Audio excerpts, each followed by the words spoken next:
ટોપ સ્ટોક્સની details જાણીએ. સહયોગી નીરજ અને તૃપ્તિ આપણી સાથે જોડાઈ ગયા છે. બંનેને ગુડ મોર્નિંગ. અને નીરજ સર, શરૂઆત કરીએ કયા સ્ટોક્સ આજે ફોકસમાં રાખીશું? જી ગુડ મોર્નિંગ. અને આજના દિવસે ઘણા બધા એફએનઓના સ્ટોક આવ્યા છે, એના પર નજર રહેશે. સૌથી પહેલાં ક્યુમિન્સના પરિણામ પર નજર કરી લઈએ. જુઓ અહીંયા પ્રોફિટ લગભગ 13% જેટલો વધતો દેખાયો છે. રેવન્યુની અંદર લગભગ 21%નો વધારો છે. એબિટા લગભગ 11.5% જેટલા વધ્યા છે. પરંતુ આ બધાની વચ્ચે માર્જિનની અંદર એક મોટો ઘટાડો છે. 21.5%થી ઘટીને 19.4% પર અહીંયા ક્યુમિન્સના માર્જિન રહેતા જોવા મળ્યા છે. એટલે આજના દિવસમાં થોડી કદાચ માર્જિનને લઈને અહીંયાથી ચિંતા આપણને જોવા મળે, એટલે એના પર એક ખાસ આપણે ફોકસ રાખવાનું છે. એટલે ક્યુમિન્સના પરિણામોમાં આજે તમને થોડો ઘણો પરિણામ બાદ આજે થોડો ઘણો ઘટાડો અહીંયા તમને આવતો જોવા મળી શકે છે. એટલે એના પર એક નજર રાખજો. બીજી તરફ ગુજરાત ગેસના પરિણામો અહીંયાથી ખાસ કરીને આવતા જોવા મળ્યા છે. જો વોલ્યુમ ગ્રોથ અહીંયાથી ખાસ કરીને અનુમાન કરતાં ઓછા રહ્યા છે, માર્જિન અહીંયાથી અનુમાન કરતાં ઓછા રહ્યા છે. ને આ બંને વસ્તુ એવી છે કે જે હવે અત્યારે કંપની માટે નવા પડકારો ખાસ કરીને વધતી જોવા મળી રહી છે. બીજી તરફ અહીંયાથી ખાસ કરીને તમે પરિણામો પર નજર કરશો તો જો નેટ પ્રોફિટ લગભગ વાર્ષિક ધોરણે 221 કરોડ પર આપણને ફ્લેટ રહેતું જોવા મળ્યું છે. રેવન્યુ એટલે કે આવકની અંદર માત્ર 5.5%નો એક ઉછાળો જોવા મળ્યો છે. એબિટા અહીંયાથી 5.5% જેટલા ઘટ્યા છે, એના પર એક ધ્યાન રાખજો અહીંયાથી. અને બીજી તરફ માર્જિન 10.2%થી ઘટીને 9.2% પર રહેતા જોવા મળ્યા છે. એટલે દરેક મોરચે અહીંયાથી ખાસ કરીને પરિણામો થોડાક નબળા રહેતા જોવા મળ્યા છે. પરંતુ બ્રોકરેજ જુઓ અહીંયાથી તમને જે કહી રહ્યા છે કે અહીંયાથી જે ગેસની કોસ્ટ છે તેની એક્સપોર્ટની ફ્રેટ જે છે એ વધતા જોવા મળ્યા છે. યુરોપિયન વિન્ટરને કારણે કંપની પર ખાસ કરીને આવતી જોવા મળી છે. બીજી તરફ જે ટાઇલ મેન્યુફેક્ચરિંગ કંપનીઓ એટલે કે મોરબીની અંદર જે વેચાણ થાય છે એની અંદર 1%નો અહીંયાથી ઘટાડો આવતો જોવા મળ્યો છે. જોકે ઓવરઓલ વોલ્યુમ ગ્રોથ છે એ પણ માત્ર 3% જેટલો જ રહેતો જોવા મળ્યો છે. જોકે અહીંયાથી મોર્ગન સ્ટેનલીનું એવું માનવું છે કે અહીંયાથી એલએનજી પ્રાઇસ નીચા રહી શકે છે અને રિસ્ટ્રક્ચરિંગ ને કારણે અહીંયાથી ખાસ કરીને તેઓ ઓવરવેટ થોડાક છે અને 614ના ટાર્ગેટ આપી રહ્યા છે. એટલે ગુજરાત ગેસ પર નજર રાખજો. પરંતુ આજના દિવસે અહીંયા તમને થોડી ઘણી ઘટાડો તો આવતો જોવા મળશે જ, કારણ કે કંપનીના વોલ્યુમ્સ પર પણ કોઈ બહુ મોટી અસર આવતી જોવા નથી મળી. ઓપરેટિંગ પરફોર્મન્સ પણ ખાસ નબળું છે અને ગ્રોથ પણ બહુ સ્લગિશ રહેતો જોવા મળ્યો છે. એટલે અહીંયા ખાસ કરીને તમારે ગુજરાત ગેસ પર નજર રાખવાની. આ ઉપરાંત કાન્સાઈ નેરોલેક પર આજના દિવસે નજર કરજો. સારા પરિણામો જોવા આવ્યા છે.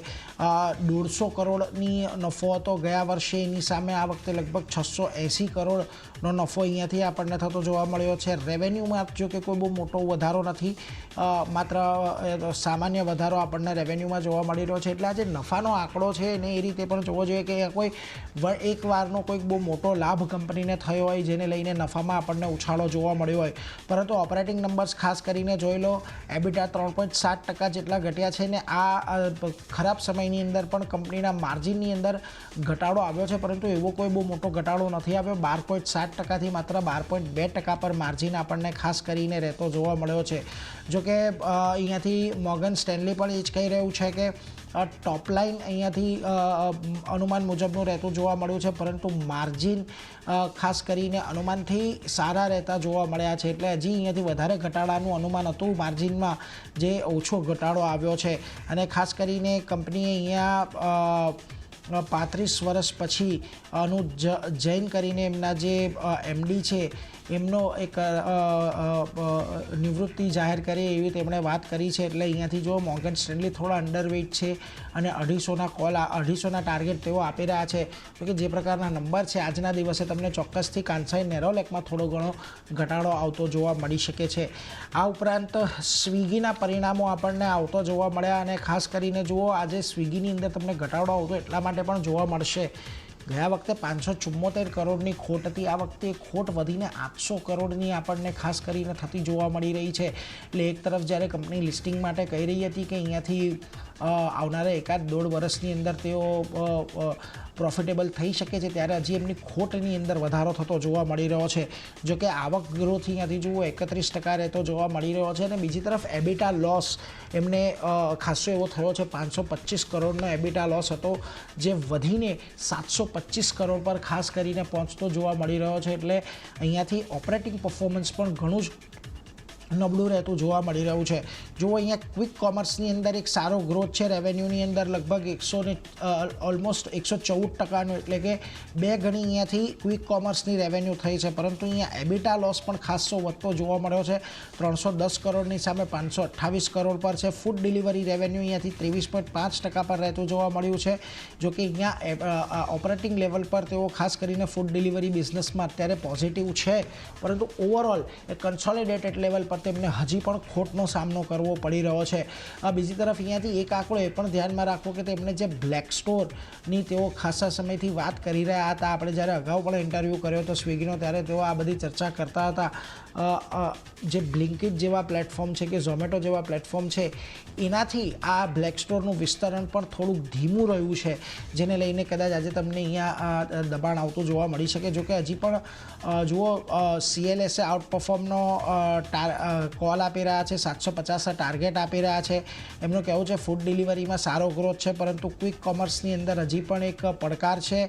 ક્વિક કોમર્સમાં જે GOV છે એણે એસ્ટિમેટથી વધારે રહેતા જોવા મળ્યા છે, અને પરંતુ કોન્ટ્રીબ્યુશન માર્જિન છે એનેથી એમનાથી નિરાશ જોવા મળી છે. ડાર્ક સ્ટોર અને સિટી શહેરોનું જે એક્સપાન્શન છે એ અત્યારે વધી રહ્યું છે. બીજી તરફ બર્નસ્ટેઇન પણ આઉટ પરફોર્મનો કોલ આપી રહ્યા છે, પરંતુ એમણે લક્ષ્યાંક અહીંયાથી કાપી નાખ્યા છે. પહેલાં 635ના આપ્યા હતા, અત્યારે 575ના કરી દીધા છે. એટલે બર્નસ્ટેઇનના લક્ષ્યાંક પર ખાસ તમે અહીંયાથી નજર રાખતા રહેજો.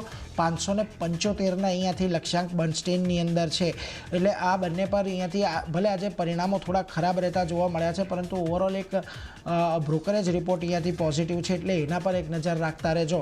આ ઉપરાંત વેલ્સપનના પણ પરિણામ આવતા દેખાયા. વેલ્સપન કોર્પોરેશનના જુઓ, અહીંયા પણ તમને નેટ પ્રોફિટ સારો એવો વધતો દેખાયો છે, 297 કરોડથી 674 કરોડની આજુબાજુનો. પરંતુ આવકની અંદર અહીંયાથી દબાણ રહેતું જોવા મળ્યું છે. ઓલમોસ્ટ 24%નું એબિટા લેવલ પર અહીંયા 6%નો ઘટાડો આવતો જોવા મળ્યો છે. જો કે માર્જિન અહીંયા 9.8%થી વધીને 12% પર રહ્યા છે, એટલે માર્જિન અને પ્રોફિટની દ્રષ્ટિએ કદાચ અહીંયા સારી તેજી જોવા મળી શકે. જો કે પ્રોફિટની અંદર આટલો મોટો વધારો છે, એટલે ખાસ કરીને અહીંયા પણ તમને કોઈ એકવારનો કોઈક મોટો લાભ હોતો જોવા મળી શકે છે. બીજી તરફ મનાલી પેટ્રોલકેમના પરિણામ આવ્યા છે. જો અહીંયાથી ગ્રોથ સારો રહેતો જોવા મળ્યો છે, પ્રોફિટના ફ્રન્ટ પરથી, એબિટના ફ્રન્ટ પરથી ગ્રોથ સારો છે, અને માર્જિન પણ એક પોઝિટિવ રહેતા જોવા મળ્યા છે. એટલે આના પણ આજે તમને કેશની કંપની છે એના પર ધ્યાન રાખજો. પોઝિટિવિટી સાથે અહીંયા કદાચ કારોબાર તમને આજના દિવસે થોડો ઘણો જોવા મળી શકે, એટલે એના પર એક નજર રાખતા રહેવાનું છે. તો આ બધા પરિણામો છે જેના પર ખાસ કરીને નજર રાખીશું. પરંતુ ગુજરાત ગેસ, સ્વિગી અને ક્યુમિન્સ, આના પર આજે આપણે ખાસ ચારની ફોકસ રાખતા રહીશું. પરંતુ તૃપ્તિ, તમારા લિસ્ટમાં કયા સ્ટોક કે આજે ખાસ નજર રાખીશું? Good morning Neeraj. નીરજ, શરૂઆત હું પણ રિઝલ્ટથી જ કરીશ. તો ખાસ કરીને ટિમકેન ઇન્ડિયાના આપણને રિઝલ્ટ આવતા જોવા મળ્યા છે. વાર્ષિક ધોરણે અગર નફાના ફ્રન્ટ પર નજર કરશો તો 10%નો આપણને ગ્રોથ જોવા મળ્યો છે, અને 74.3 કરોડ પર આપણે નફાના નંબર્સ આવતા જોવા મળ્યા છે. આવકના ફ્રન્ટ પર નજર કરશું ત્યાં પણ લગભગ 10%નો જ આપણે ઉછાળો કહી શકાય, અને 6071 કરોડ પર આપણને વાર્ષિક ધોરણે આ નંબર્સ આવી રહ્યા છે. એપિટાના ફ્રન્ટ પર પણ પોઝિટિવ નંબર્સ છે, 4%નો ઉછાળો આપણે જોઈ રહ્યા છે, અને 106.5 કરોડ પર આપણને એપિટાસના નંબર્સ આપણે નોટિસ અહીંયા કરી રહ્યા છે. પરંતુ માર્જિનના ફ્રન્ટ પર એક આપણે દબાણ જોઈ રહ્યા છે. 16.7%ની સામે આપણને 15.9% પર માર્જિન્સ આવતા જોવા મળ્યા છે. એટલે ઓવરઓલ નંબર્સ ખૂબ જ પોઝિટિવ છે, પરંતુ માર્જિન નેગેટિવ છે. તો તે નેગેટિવ માર્જિન્સ કેવું ઇમ્પેક્ટ માર્કેટ એક્સેપ્ટ કરે છે તે જોવાનું રહેશે. ત્યારબાદ નજર કરીએ સોલા પર, તો સોલાના નંબર્સ આપણે જોયા ક્વાર્ટર 2ના ખૂબ જ પોઝિટિવ હતા, પરંતુ હવે ધીરે ધીરે અહીંયા સેલ્સ ગ્રોથ જે ઘટ્યો છે તેનું ઇમ્પેક્ટ આપણને રિઝલ્ટના ફ્રન્ટ પર જોવા મળ્યું છે. ઓવરઓલ નંબર્સ ખૂબ જ નેગેટિવ છે. નફાના ફ્રન્ટ પર લગભગ 35%નો ઘટાડો છે.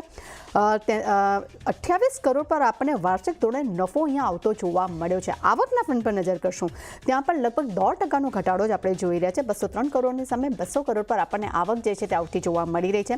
એબિટાના ફ્રન્ટ પર પણ નેગેટિવ નંબર છે. 26% આપણને એબિટા ઘટતા જોવા મળ્યા છે. માર્જિનના ફ્રન્ટ પર સૌથી વધુ દબાણ આપણે જોઈ રહ્યા છે. લગભગ 35.3%ની સામે આપણે 26.5% પર આપણને માર્જિન્સ આવતા જોવા મળ્યા છે.